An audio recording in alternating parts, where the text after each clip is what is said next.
There are 5 basic dysfunctions that teams commonly struggle with.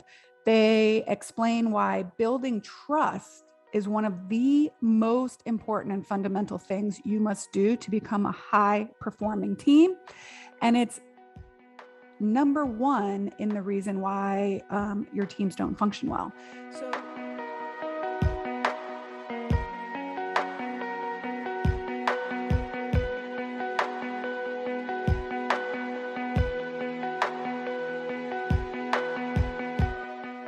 Hey there, thanks for joining me for another episode of Female Empowered. I am your host, Krista Gurka. You might be catching this live on Facebook, in which case you're wondering why I just had to edit that beginning part out, but I forgot what the name of my podcast was. So that being said, let's go ahead and get into the show today. I'm really excited to share this one because I think it's a big struggle for a lot of business owners. Today, we're going to be talking about the 5 dysfunctions of any team, but specifically your team, and what you can do about it. So according to the writer Patrick Lencioni, which is where this is actually originated from, his book, The 5 Dysfunctions of a Team, which I absolutely loved, there are 5 basic dysfunctions that teams commonly struggle with. They explain why building trust is one of the most important and fundamental things you must do to become a high-performing team. And it's number one in the reason why your teams don't function well. So if you're interested, the book, The 5 Dysfunctions of a Team by Patrick Lencioni, it's a fictional story of a new CEO and a team that she's asked to lead. The fictional CEO, Kathryn Peterson, encounters a lot of, I would say, dysfunction as she tries to lead her new team. So I really love this book for a number of reasons. One, it's told in a fable, which means it's fictional. And so what's really great about that is that I think people can it really resonates with people, so that you can really kind of see yourself in this story, and you can see people, even though it's a corporate company, you can see people on your team and how they serve different roles. And I really think it really translates well to real life teams and can help you understand your own issues and how to overcome them, in an effort to work better together. Because really, like, what's the point in having a team if it's completely dysfunctional? So there are 5 dysfunctions that they discuss in this book, and they're kind of built in like a pyramid form. So they start at the bottom and they level up to the top. So the whole idea is that you basically can't skip levels. And so the 5 dysfunctions are trust, conflict, commitment, accountability, and results. And basically they build on top of each other, just kind of like I said, it's like built in a pyramid kind of format. So if you don't have trust on your team, you will not be able to effectively resolve conflict. If you don't know how to effectively resolve conflict, you will not get buy-in from your team. If you don't get buy-in from your team, you can't hold people accountable, et cetera, et cetera. Basically, you will not get the results that you desire if you don't start at the bottom of this period. So let's kind of get into the dysfunctions themselves. So number 1 is a lack of trust. It's the first dysfunction usually that teams encounter. Individual results do not matter if they don't promote the team's goals. At Pilates in the Grove, one of our core values is we over me. It's basically a team approach. And if your team doesn't trust each other and they have more of an I attitude, or they're protective of their things, or they're not willing to work in a group, et cetera, it's not going to translate into the team goals. All right. In fact, they can really harm a team if too much emphasis is placed on individual results. All right. So let me kind of give you an example. If you're talking about a boutique fitness, physical therapy, Pilates studio, yoga studio. So if you have individual instructors, that really have this I attitude, and they encourage people come to their classes. They talk about themselves. They think of clients as their clients. Then they have a more I approach, which can sometimes result in, not feelings being heard or other things on the team where they just think that there's not a community involvement, and maybe they don't cover for other people, right? And so then what ends up happening is the rest of the team kind of gets pissed, to be perfectly honest. Like, let's call a spade a spade. They get irritated. They think that that person's only out for themselves and is not willing to help anybody out. And it really starts to erode the culture and erode teamwork and erode, basically the good culture of your business. And if you don't have trust on your team, I really believe you don't get anything done. So if you don't have trust on your team, the other thing that's hard, it's really hard to resolve conflict, which is now the second dysfunction of your team. So if people don't trust each other, it's really hard to take feedback from other people. So in other words, if my team doesn't trust me, right? And I say to them things like, hey, I really need you to show up for work on time, but I don't show up for work on time. And so how do they trust me? Then how are they going to really look at that and say, oh, okay, they'll take it defensively or in a bad way. Or if you're in a meeting, it's really hard to share ideas if people don't trust each other, because you become defensive and you start to think, well, that was personal or something like that. So it's really, really, really important to have high levels of trust where I know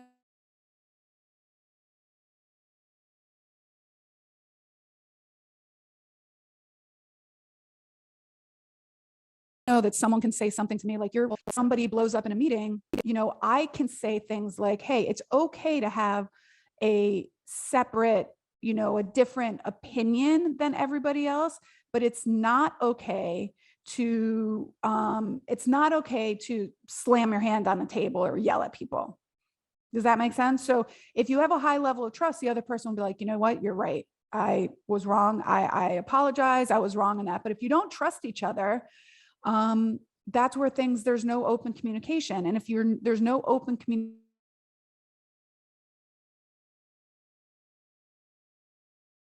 communication, how can you affect these things to other people's attention? Right? So then things start to fester, and, a bad apple, what do they say? I can't think of the actual analogy, like one bad apple spoils the bunch or something like this. Negativity and toxicity in a team spreads like wildfire. So let's move on to the third dysfunction of a team, which is lack of commitment. Commitment is not about consensus. Commitment is not about getting unanimous approval for everything. It's just about getting buy-in from your team and allowing everyone to explain their point of view during the conflict. And again, if you don't have trust, how do people feel safe and comfortable in order to be able to do that? Your team has to understand how commitment builds on conflict, which builds on trust, which is what they need to do now so that the dysfunction doesn't last. Okay, so basically, if they trust each other, they're able to resolve conflict because they have commitment to each other and each of them feels safe explaining their sides and their opinions. Does that make sense? I hope that makes sense. Sometimes I feel like I'm talking in circles, but okay. So we went from trust. Having trust allows you to effectively resolve conflict. If you can effectively resolve conflict, you get commitment from your team so that everyone can voice their opinions and feel like they're being heard.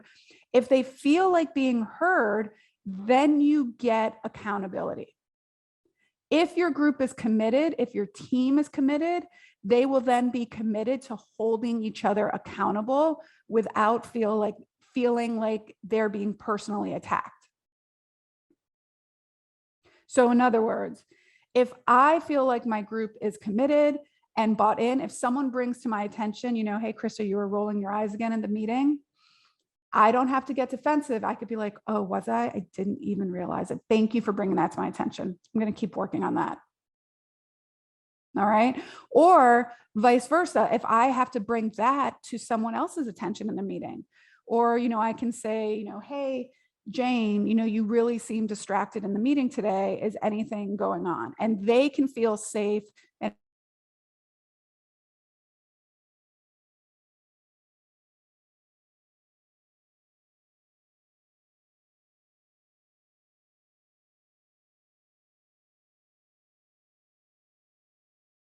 enough to say, you know what, you're absolutely right. I didn't recommend anyone feeling personally attacked.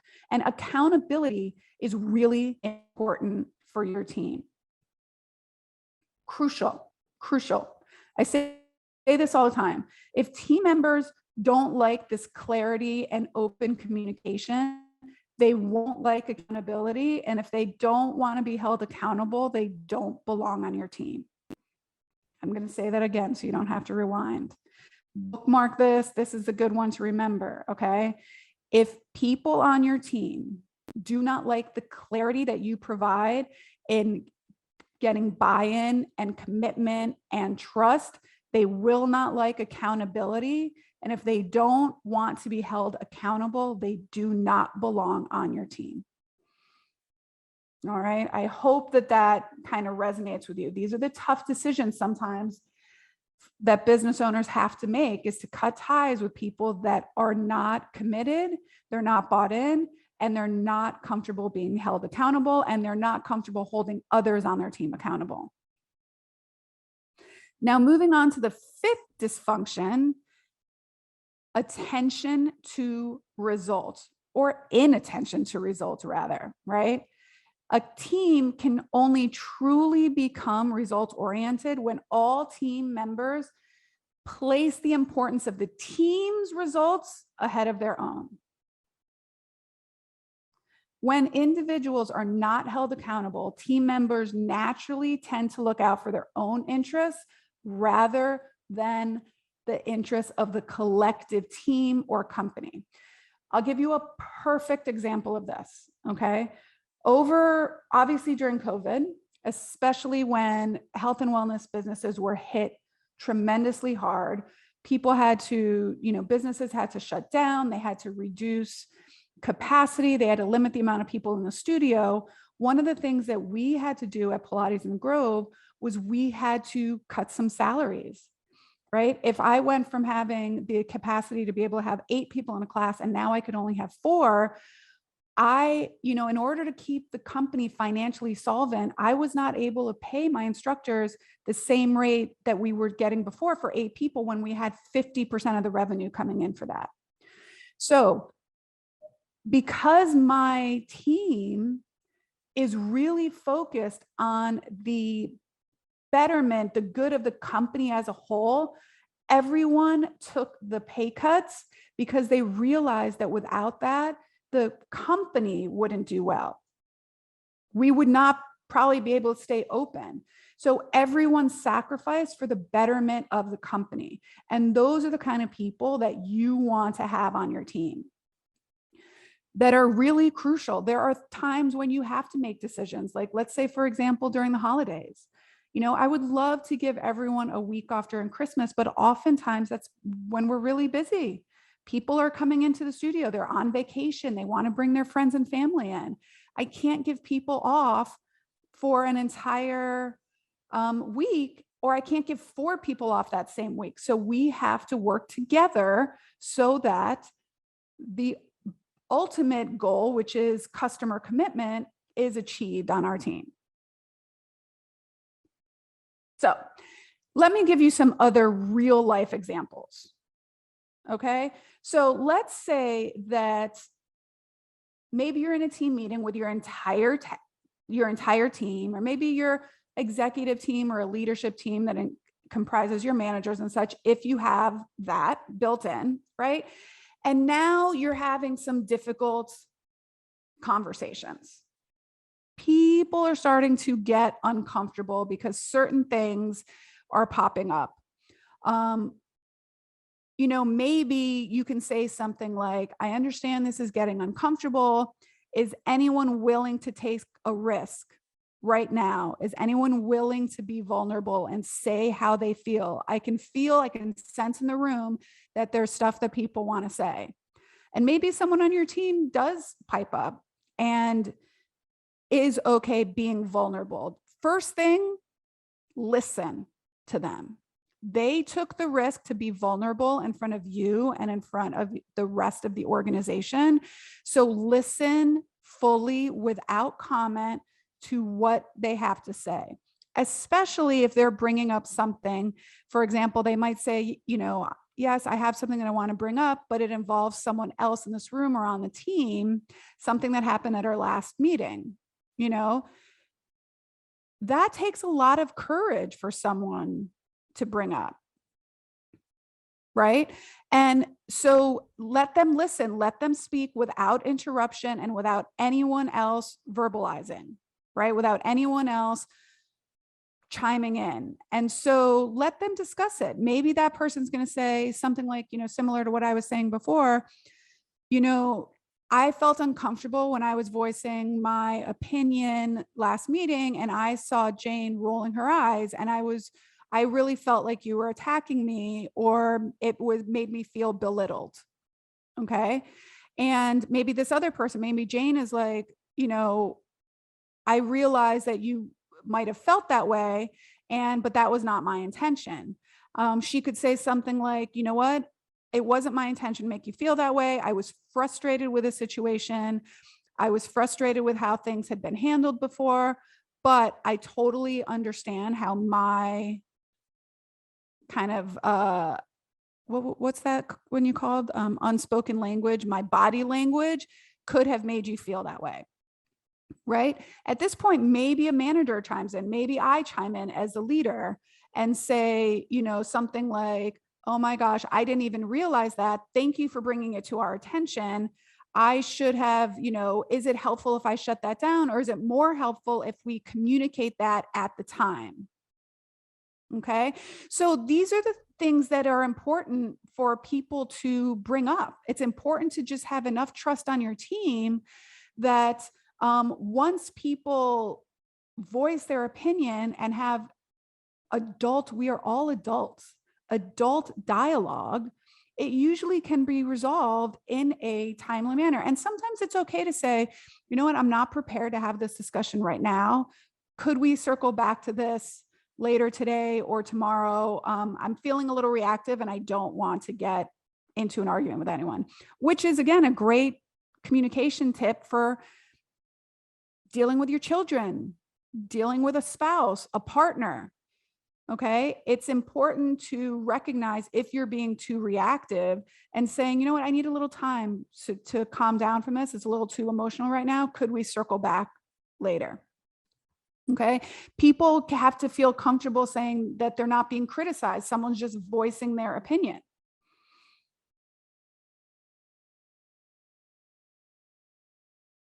All right. These are things that on some levels can seem like a tiny thing, but symbolically, it was really big, right? That people practicing vulnerability and an enhanced ability to deal with conflict.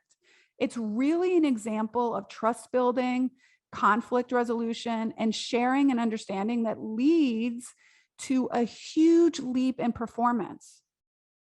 Okay, when people feel like they're being heard, when people feel comfortable resolving conflict amongst team members, they are better held accountable. It makes everyone's job easier. And in the end, you're able to achieve the results that you want in your business. Okay. There is an example in the book that I thought was really, really interesting, and it really kind of resonated with me. And I don't know if this resonates with other leaders and managers out there. The fictional CEO basically talks about how at her last job, she was promoted to director of some, I don't know, department or something like that. And there was one person on the team that nobody liked. However, he got great results. He always met deadlines. The customers loved him. He was the highest performing person in the department, but as a team member, he sucked. He was really rude. He didn't include other people. He was short in the meetings. He would constantly roll his eyes or be late or not come to, mandatory meetings and things like that. He just basically didn't align with what the rest of the team felt like they were being the same criteria that they were being held to. And so this CEO says that, this whole time she went through like, he's the highest producer and I am getting kind of graded on production. So I'm just going to let it ride, even though it was creating horrible morale amongst her team. And she knew in her heart that she should let him go, even though it was a really good producer for the team, but he wasn't right for the company. But she wouldn't step up to the plate, basically. And then she goes on to tell the story that instead of him getting let go, the company let her go because the morale of the department got so low that everyone else became unproductive. Right? So have you ever had that experience where you have an instructor or a practitioner or someone on your team that the clients love, the patients love, they do good work, but they just don't align with the team? Like they won't, they're kind of removed. They come in, they come out, again, in our company, the core values, we over me and ride or die really mean like, you're going to be a team here. You are going to share clients. You're going to help each other cover. So like if someone comes in and they never want to cover, they'll never pick up a weekend, even though we have people that work on the weekends all the time. They'll never stay late for a client. They're always saying no to go above and beyond. Those people don't really align with a company. And it's a hard decision to make when you have to let go of someone who really is, again, a high producer. But in the end, they don't really align with the mission, the vision, and the core values of the company. So ultimately, it will hurt the culture, right? And it becomes dysfunctional. Other people start to get pissed off. And then they're like, well, why do I have to work a weekend if so-and-so never has to work a weekend? These are why it's really important to discuss these things, resolve conflict, and be as open as possible within a group. So be transparent. And if you feel like there are some things you can't be transparent about, be transparent about that. I know you guys all have some questions about this. I can't let you know right now what's going on, but I will, as soon as I'm able to talk about it, I will talk about it, right? So, or maybe you can say things like, if someone got let go, that's confidential. You can say, unfortunately, I'm not able to discuss the terms of the termination. However, I'll let you know that this is what happened and this is what we're going to do moving forward. Being transparent is what people want. They want to be heard. They want to, feel like they have a voice in the company. And so really trying to resolve team conflict early and as often as possible helps set up a company that is productive, positive, happy, and doesn't produce a lot of turnover, because it's expensive to constantly be having to rehire and retrain people, right? And right now, that's really hard, right? There's a lot of challenge out there with hiring and bringing new people on your team. So if you are interested in checking out the book, it's The Five Dysfunctions of a Team by Patrick Lencioni. It's a super easy read. I bet you it's on Audible. You can even get it there. And if this resonated with you, or you have questions about building your team, I would love to invite you to apply to our Inner Circle mentorship program that is specifically for female boutique physical therapy practice owners and boutique fitness studios that are growing their team, that want to grow to and through $300,000 and more in revenue, and eventually get to high 5 and even 6 figures in profit. So I'm not sure if at the time of this recording, the registration's open yet. I'm not sure exactly when this will come out, but registration will open, I believe, March 28th. So all you have to do is go to the website, kristagurka.com, go to the Work With Me page, and you'll see Inner Circle Mentorship. So we have, as of right now, we have about 3 spaces open. And I don't say this for marketing math or anything like that, and like to corner people into applying, but I keep it small for a reason, because we provide so much personalization in the program that right now I cannot have more than, I will not put more than 10 people in the program, because we just can't service that. And I never want people to feel like they're not getting what they paid for. So if you are interested, one of the new things that we are offering for Inner Circle right now is a full-on deep dive into your business, into your books, into your budget, providing a full 2022 fiscal year budget and projections, financial projections for you, and a strategy for your growth, right? So if you are looking for ways to cut your client-facing hours in half, so in other words, cut your workload in half, but increase your revenue and your profits by systematizing your business, creating automations, and setting up your team so they can be held accountable for their own tasks, that will help you create a more sustainable business, I would love to work with you. I would love for you to join our Inner Circle. Like I said, you can shoot me a DM on Instagram at kristagurka if you're more interested in more information. You can email me at krista@pilatesinthegrove.com, or, apply.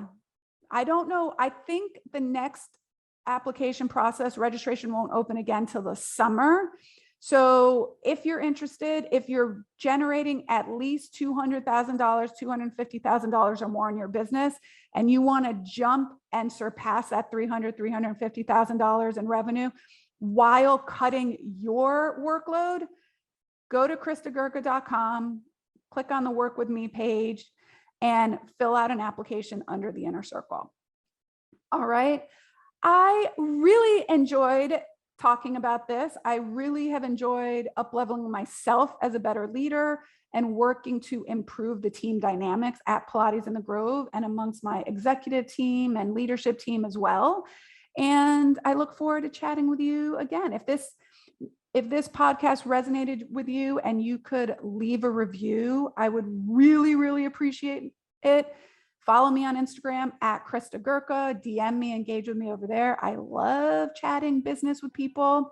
And until next time, my friends, bye for now.